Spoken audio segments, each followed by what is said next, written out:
Hello and welcome to Teacher Talk, the podcast for teachers who are lifers but still want to have a life.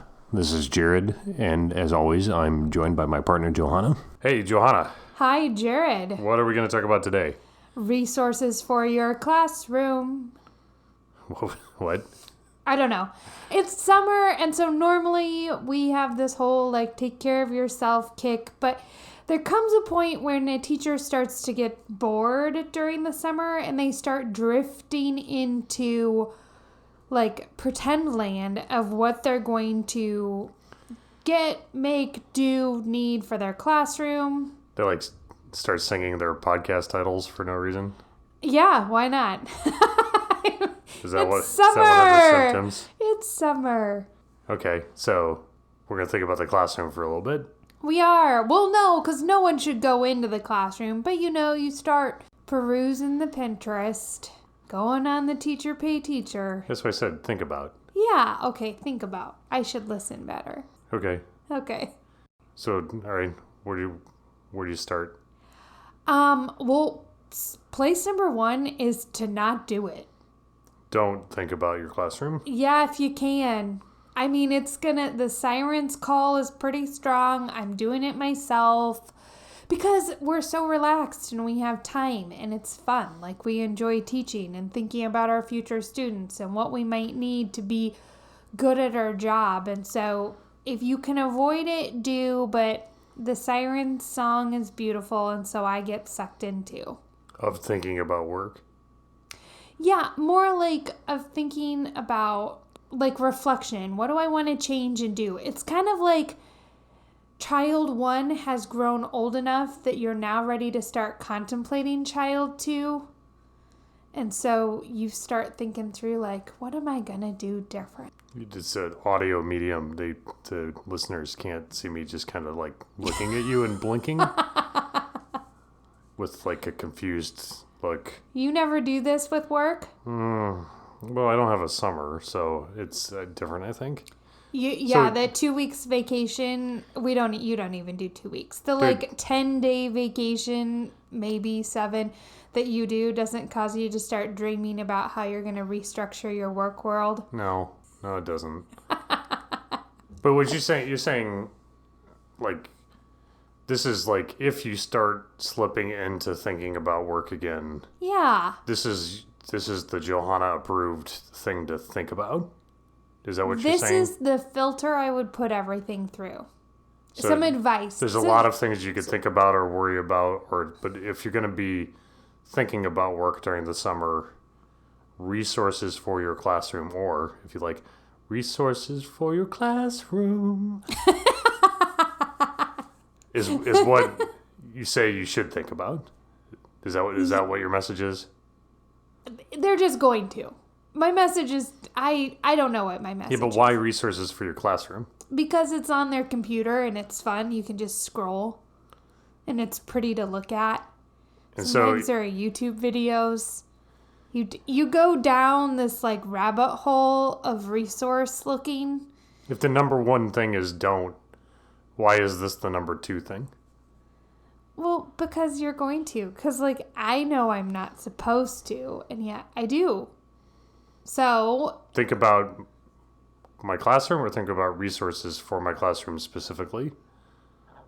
Start picking out resources for my classroom. I might even start making them. Why is that a particular thing? I don't know. I don't know. But that's what you think about during the summer? Yes, because it's fun, because they're pretty and perfect. It's why do you think about decorating your kid's room when you're pregnant? I don't. Well, I did. I mean, you're creating a universe in your classroom. I mean, even if you're on a cart or you don't get to share your spaces, you're bringing a persona and a mood and a feeling, and so you're hunting for those things that accentuate what you want your students to feel and think about or learn. And it's easy. You can do it for 15 minutes at a time while at the park or whatever. So it's like shopping, kind of. Yeah. It's fun because it's... Yeah, it's like looking at, just randomly start looking through Amazon. Here's great things that I could have to enhance my space. Sure. Yeah. You with me now? I mean, sort of. I can think of analogous things. Like, I can think of cool things to make my computer better. Okay. Or I can think of books I want. Sure. Everyone has something that they can, like, daydream shop for. Yes. But you're saying it's natural. This is like daydream shopping for teachers. As this school starts to approach, it's easy to daydream shop about how great you could make your classroom for the next year. Uh-huh. Got it. Okay. You with me? But don't. But if you do, here's how to do it. Don't. But if you do, here's how to do it. Okay. Don't do drugs. But if you do. But these are the drugs to do. Oh, we're going to get the emails again. We got to not do that. Okay. We didn't say which drugs. Or we did and you cut that out. I probably won't. Who knows? You never know what mood will strike when I listen and edit. Okay. So, thing to remember number 1. Don't. But if you're going to, keep it simple, stupid. Or silly if you teach elementary school. Yeah, great engineering maxim. Uh-huh. Keep it simple. Love it. Like, if you want to have highly stimulated students all the time, then fill your walls with stuff. But if your goal is to not have overly stimulated children, then you need as many blank spaces as possible. Don't overfill your space. Only the essentials should go on the wall. You want correctly calibrated stimulation for learners, not overdoing it. I'll compare it back to fast food. You think of fast food as being very, very busy, but I'm going to tell you what, when you're going to order, if you pay attention to their walls, they might have a lot of color, but only the menu is up on the screen. Like a school of fish. Like, there's too much going on. You can't even pick one to eat. Sure. So you want to keep it as simple as possible. And also the resources themselves need to be as simple as possible. Within a split second, I should know the purpose of the resource. It's like making PowerPoint slides. Yeah. Oh, yeah. People put way too much. Yeah, don't put anything. Don't put anything people should have to read on your PowerPoint. But kind of the same is true with anything in your classroom. The purpose is not to read it. The purpose is to see it. Right. So you can have a couple of words, but it needs to be a visual that you see. Okay.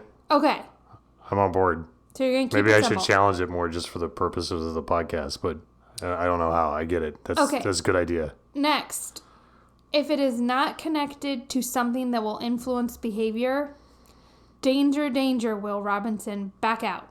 What's that mean? Oh, people, this is going to get me some emails. But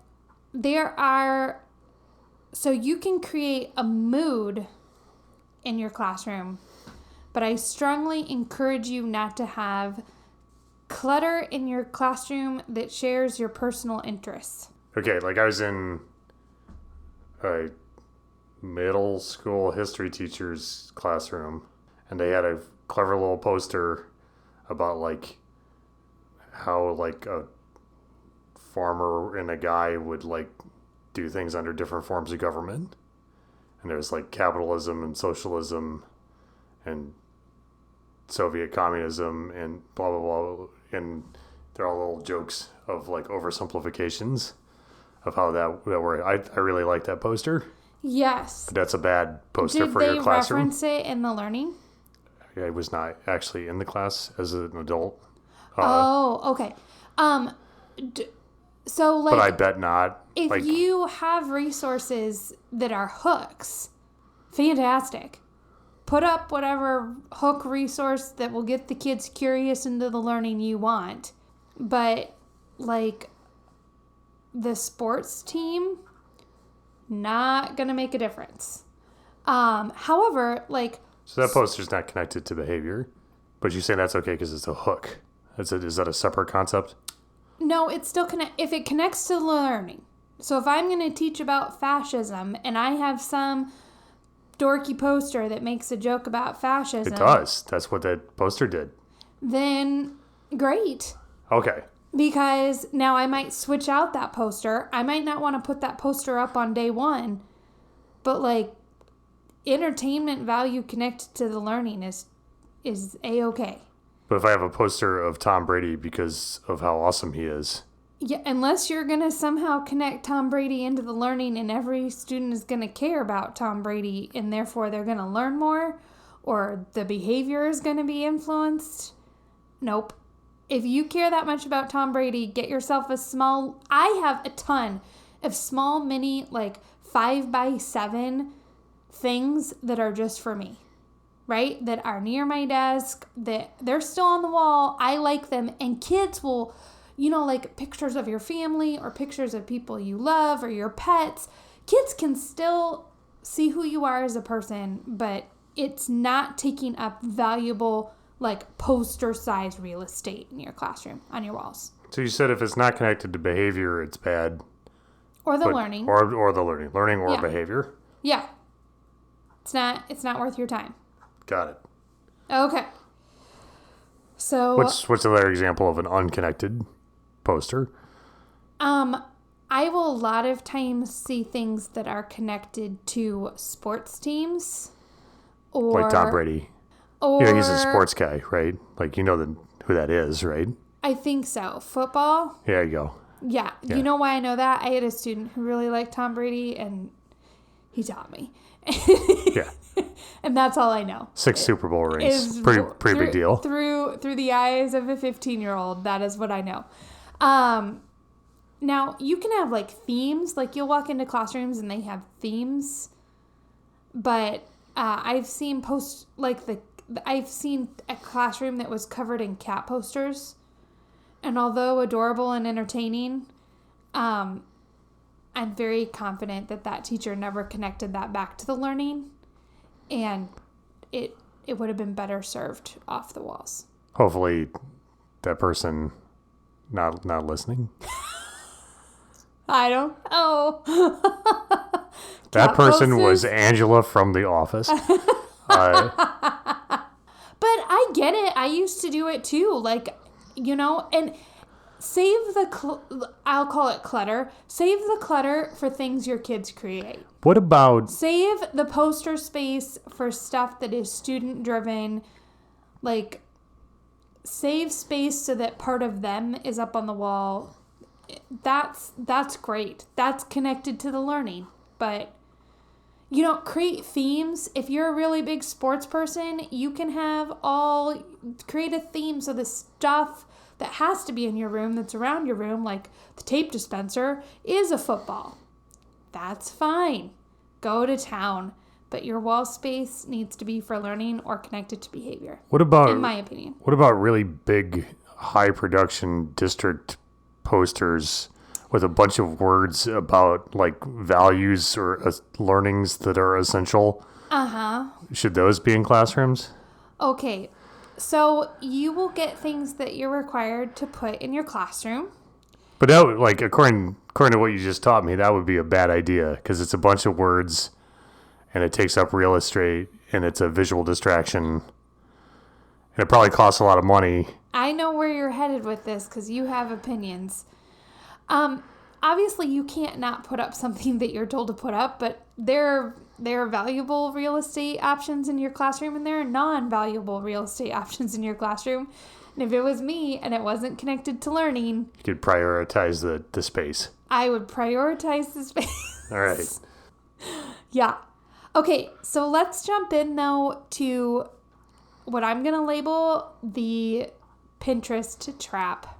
Yes, the Pinterest trap. And this is a little controversial. That's what I call when I click on something in Google Images and then all of a sudden it's a Pinterest site and I can't do anything useful with it. It's the Pinterest trap. It's the Pinterest trap.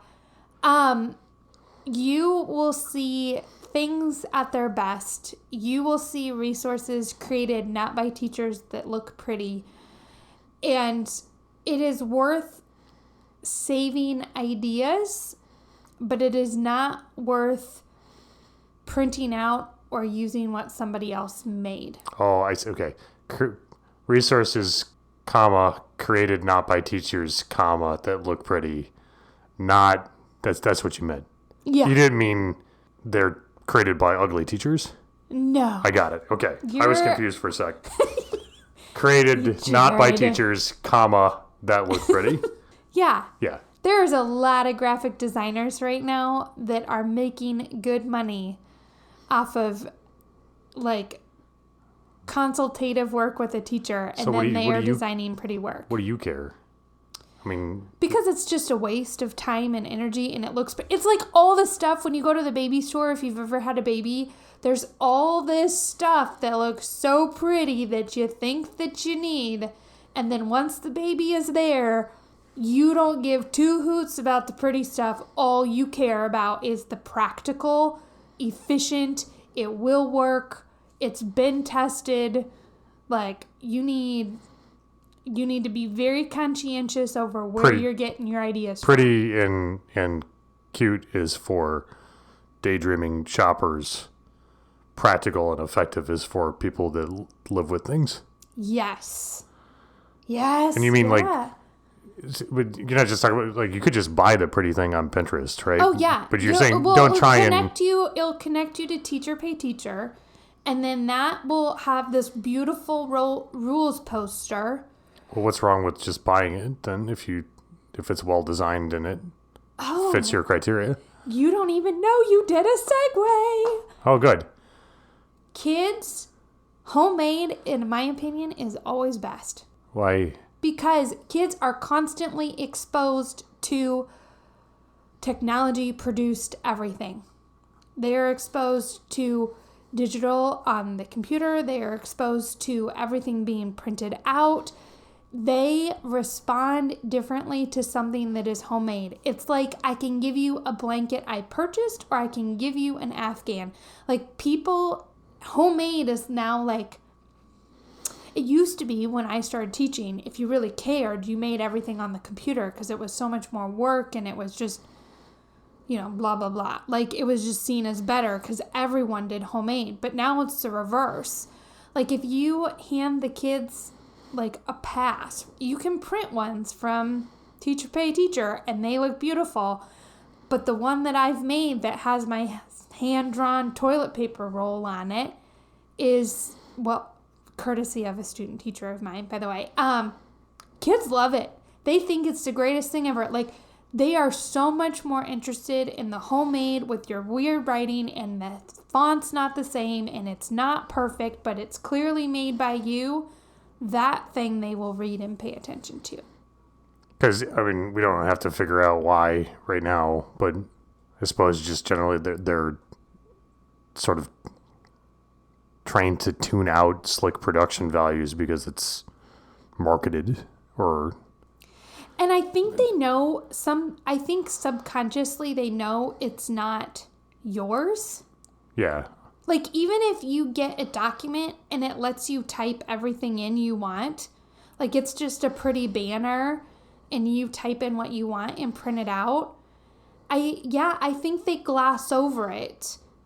But the crude sign with your weird looking drawings on it, where the writing maybe goes up and down a little bit, like, that's you. So your students want artisanal, handcrafted posters. That aren't perfect. Artisanal. Stop. But it's That's what you're saying. That's what artisanal means. Yeah. They're like hipsters. They're raised by hipsters is what it is. They have been raised by a bunch of, like, go to the farmer's market and less that is handcrafted is more important than more that we bought from the store. Yeah, not everyone. That's even if they're not raised by hipsters, they're raised in our media environment where slick production is a signal that someone's trying to sell you something. Oh, and therefore, yeah. I think it's natural to like view that as transactional. Okay. As opposed to relationship based, right? Right. As soon as it looks professional, probably someone's trying to get you to buy something, and so you can either take it or leave it, whereas your handmade hall pass thing isn't transactional, it's relationship. Right, and I'll get people, because full disclosure, like I do have a teacher pay teacher site. Oh my God, is this whole podcast just a stealth commercial for because I'm trying to tell them not to do it. But like, people will say like, well, can you post your other resources? And it's like, well, but my rule, you don't want my rule poster. I've seen your classroom. That's made by me. Like, my passes are made by me. Like, I can take a photograph of it and show it to you. You could model something off of it, but...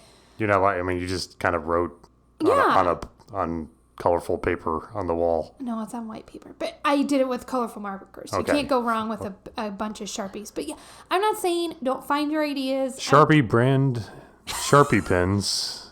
Maybe sponsor a of the podcast. Future sponsor. Can't go wrong with Sharpies. Da-da-da. If you're going to go hunting, hunt for ideas, but then put it through a filter of you so that it's yours. Got it. Okay. The last thing I'm going to say, and this is a personal growth area of mine. It's what I'm going to be working on, is nature. So like pretty trees and stuff? I've now observed classrooms where supplies were kept in organic containers. There were plants in the classroom. It was extremely clutter-free. The only thing that existed was, like, for example, sticks in a vase that hung the words they were learning. Or they had plants where the vines were growing, and so they're moving the vines up and around the walls. And I think it could have a dramatic impact on the mood of the classroom. This doesn't sound like science. I do. My daughter and I have been volunteering. Basically, there's no electricity where we are. And I am shocked at the difference it makes in my mood. It's weird. I know it's hippie, but it's weird. It is weird how once... Yeah, that's not nature. It's not like twigs and stuff. It's just, in place of plastic, nature items and things that are alive seem to influence the classroom in a weird way. I don't know. I haven't figured it out yet. It's my current... I'm researching it right now, Jared. I'm telling you. All right, Marianne Williamson. I've gotten into this whole screen addiction thing. Like, I'm just telling you, there could be something to just... I think it helps the space feel homey. I don't know what it does. You're looking at me like I'm a crazy person. I'm trying to think of other insulting names to call you. John Muir, Henry David Thoreau. I'm running out of nature, folks. Okay. So really what we should do is just not have a classroom. We should just all go wander out in the woods and like absorb learning, right? Well, I think that classrooms should be more outside than they are. I just think that the sterile space puts us more on edge than we realize. When there are elements from the outside brought in, like instead of plastic containers, it's like a basket. It's weird how that somehow seems to make a difference. I love my plastic containers. Mm-hmm. I love them. But I'm surprised in a classroom that doesn't have any plastic containers, the difference I see. I don't know. It might not be. Yeah, but like aluminum and linoleum and pressed white shirts and pocket protectors and steel put Neil Armstrong on the moon. Like, clearly you can learn in a classroom with an... Like, I'm sort of sympathetic to what you're saying, because you're right, like, having a plant in a space does a kind of a thing, I think, to the mind of, like, oh, well, like, there's kids, life in here. Yeah, like, kids look... I have had a plant... I just had one teeny plant. Well, 2 teeny plants this last year. And kids would figure out, like, count the flowers. And, like, part of their day was figuring out so if they were distracted. It was more like, I don't know, maybe they became like a normal kid would just get more and more anxious, and that kid just like went and counted petals. I don't know, Jared. I don't know. I'm just telling you, there's something to this. That's all I'm saying. I'm with you maybe on the plants. Okay. But the difference between having like a cloth sack instead of a plastic container, I don't know, man. I'm just saying it's something to consider. I mean, they're already daydream shopping. They might as well now. See, I'm telling you, right now we have a whole bunch of teachers that are looking into like natural classrooms and like what it looks like to set up a natural classroom. And I'm just telling you, if you're going to daydream shop, this might be an avenue to go daydream down. You're not claiming you know that this is like the right thing. No, I don't. You're just at the beginning of finding out about this yourself and you think it's intriguing? It's intriguing. My observations have caused me to be intrigued. I am pretty sure it's like all things, and that the all or nothing approach is probably not necessary, but it's somewhere more in the middle. But just look at it. That's all I'm saying. Okay. Okay. Is recap. It's recap. Recap. All right. If it's summer and you're daydreaming about getting things for your classroom, Because you've totally forgotten. don't. But if you do, click on the link below to go to Johanna's Teacher Pay Teacher site and get all sorts of great materials. Stop it. Stop. If you do, here's what to think about: is keep it simple, silly. Don't overdo it. Don't overstimulate, both in the amount of content. Like, you don't want the entire walls plastered with posters that are going to be just something for people to distract themselves with. And the content itself on the posters, just like good PowerPoint slides, should be something you see, not something you read. Yes. If you have to stand still to get the content off your poster, it's got too much. If it's not connected to behavior or learning, why are you doing it? Yep. And the answer's, whatever the answer is, it's probably not going to be one that you want to keep doing it. Yeah. Save space for student stuff. Yes. Yeah, let your room feel empty because it's the role of the students to fill it. When you go onto Pinterest for things to knock off, I guess, don't. You sound so outside your element. I barely know what Pinterest is, except for the annoying on Google image search. You think, again, this one isn't total science, although I'm not as skeptical of it, so we didn't talk about it as much, is you think that kids respond better to less slickly produced stuff, more natural, personal stuff. Homemade. Artisanal. Get yourself some poster board and some Sharpies. And, the thick ones. The chisel tip ones. That's what I use. Those are the expensive ones. We get a bigger percentage when people buy those. He's totally kidding. Use podcast code.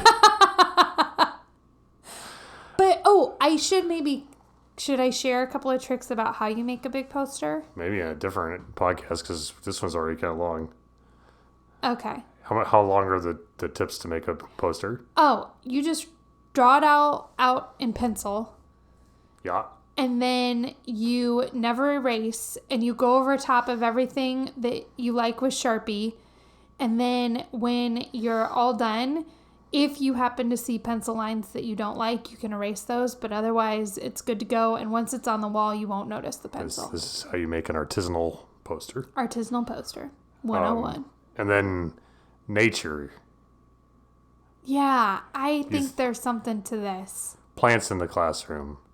Organic materials, which you don't mean like free range and no chemical. You mean like, instead of made out of plastic, which is organic in its way. You mean like things, cloth or wood as for like containers. Or I've even, in this one, really, I wasn't sold at first. I've seen glass in a pre-K classroom. glass. Glass, like mason jars. That's not organic. No, but it feels... It's made out of silica. It's very much not organic. Plastic's more organic. Oh, really? Well, it's all hydrocarbons, right? I don't know. The kids do... I'm just saying. It was, I don't know. It was more old-timey. Maybe old-timey is a better word for it than organic. Maybe it's related to the slickly produced thing. Maybe. So... I don't know. Anyway, you think that if you're looking for an aesthetic for your classroom, you think that natural is or old timey is an intriguing what direction to go? It's one I have not done, but it is one I'm currently exploring. All right. Yep. Well, thank you, Johanna. Thank you, Jared.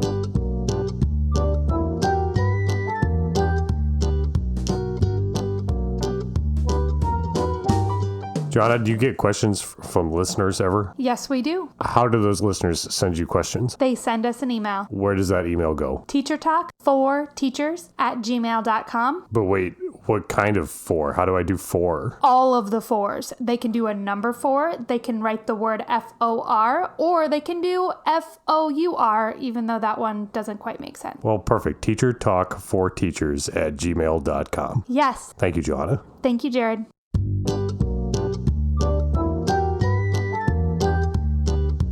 Teacher Talk, the podcast for teachers who are lifers but still want to have a life.